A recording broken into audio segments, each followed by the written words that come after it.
All right, so hello everybody. Today I'm going to try something a little bit crazy.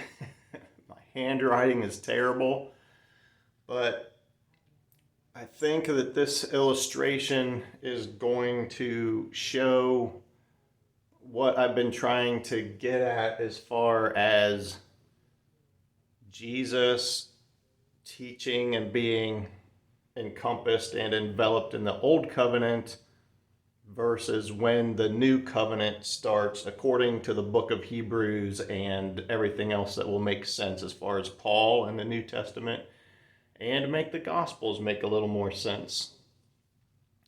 All right, bear with me a second. My handwriting's terrible. This is kind of small, but I think it'll be helpful.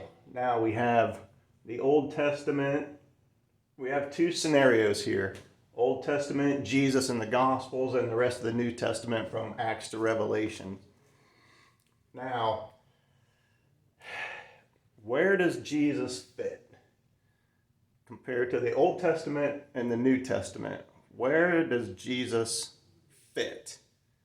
Today, and for the last, say, 2,000 years, Jesus has been included from Matthew to Revelations is Christianity. This is Christianity as we know it. Sorry, I messed up the spelling, but you probably can't see it anyway. And my handwriting, as I said, is terrible. Christianity has said that the new covenant starts with Jesus' birth in Matthew, goes to Revelation. This is also called the church age, whatever you want to call it. The thing is that under this paradigm, Jesus and the words of Paul, the words of Jesus and the words of Paul are massively contradictory and train wrecked. Why? Because in the Gospels, Jesus is inciting guilt. He is producing guilt, massive guilt, on a project that is what people need to do to so-called keep God happy, whatever. If you don't forgive everybody all the time, God won't forgive you. That's in Matthew 8:18. But the weird thing is that Paul up here in the New Testament says, it is for freedom that Christ has set you free. And that's Galatians 5:1 and Romans 8:1. There is therefore now no condemnation for those who are in Christ Jesus. So how does that fit with Jesus saying, if you don't forgive everybody every time they do something wrong against you, then God will not only not forgive you, but will put you in his torture chamber? That is the wording of Matthew 18. How does that square with it is for freedom that Christ has set you free, and there is therefore no condemnation for those who are in Christ Jesus? Completely two different ideas contained within Christianity right here. From Matthew to Revelations. Doesn't make sense. Revelation. There's no S on the end, sorry. Here's the thing that is true about what the gospel writers and the biblical writers intended. That Jesus taught and ministered under the old covenant, which was the law of Moses. Okay? My writing's terrible.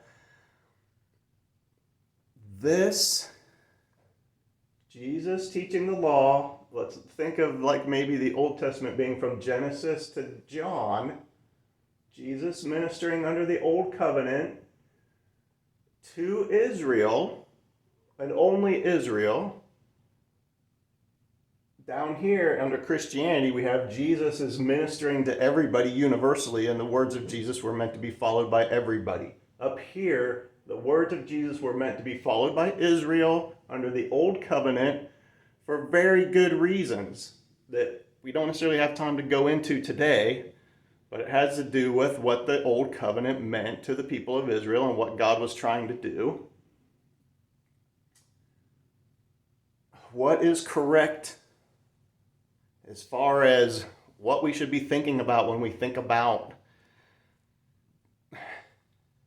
like what Christianity was supposed to be, I don't know what else to term it, is from Acts to Revelations, where Paul says, Galatians 5:1, there's Galatians 5:1 is for freedom that Christ has set us free.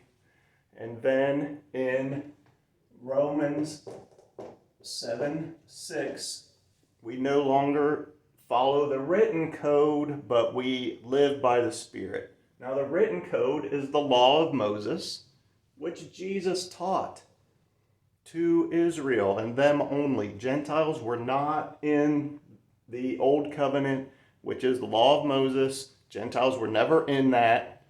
Gentiles are everybody who's not in the Hebrew line of humans. Romans 7:6. We no longer follow the written code. We live by the Spirit. Galatians 5:1 again. It is for freedom that Christ has set us free. All right. This up here, where Jesus is teaching the Old Covenant and the law to Israel, and then the New Testament from Acts to Revelations is what was meant for the entire world.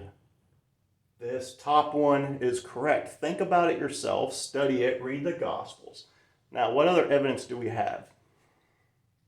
Jesus in the book of John, at the very end, so let's say the book of John is the last book of the Old Testament, which it kind of should have been. And the Old Testament and the Old Covenant's not the same thing, and the New Testament and the New Covenant's not the same thing.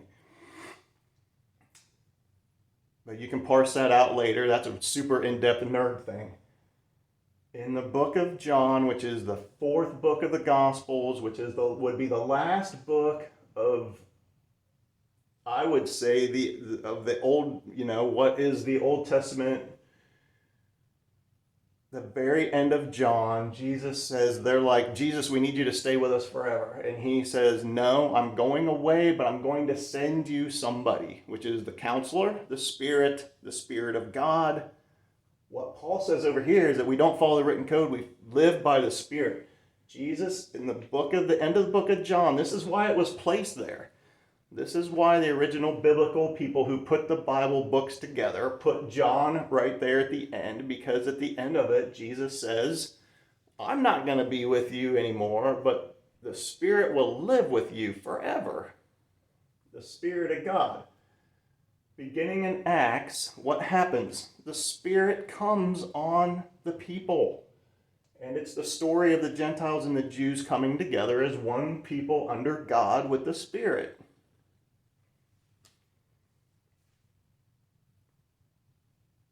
That is what the biblical authors intended. Okay? I don't want to,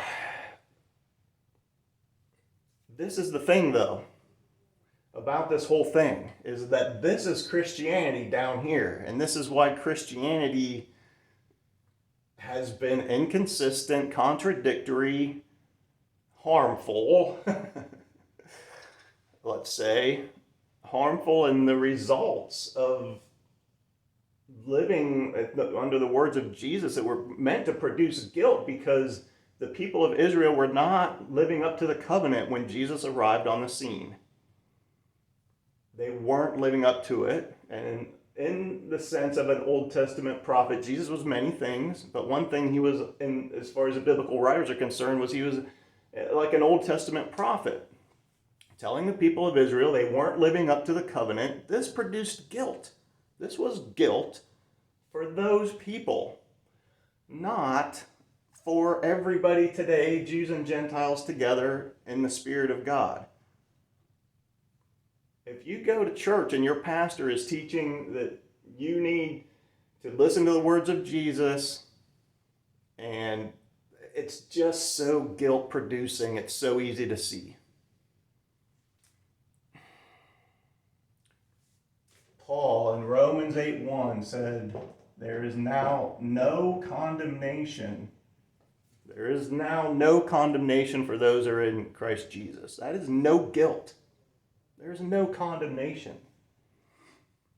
Jesus in the Gospels spoke of a lot of condemnation. Matthew 25, people are being thrown into lakes of fire. People are being gnashing teeth. People are being put in God's torture chamber. This is condemnation because it has to do with the Old Covenant and the people of Israel, and an agreement that God had between the people of Israel and God himself, and only them. Now, it begs the question, I'm going to go on long, but I'm going to stop real quick. How has this been missed? How has this been missed for 2,000 years? And here's the thing, is that when people got off track, started to get off track, after Paul's time and the writer's time, these guys understood what was going on up here. They understood this, and then all of a sudden this came along. People started interpreting it this way, and it just snowballed. And it just kept going, and, down through the centuries, it got into this, and people just ran with it and thought that this is and then to our day, we have this.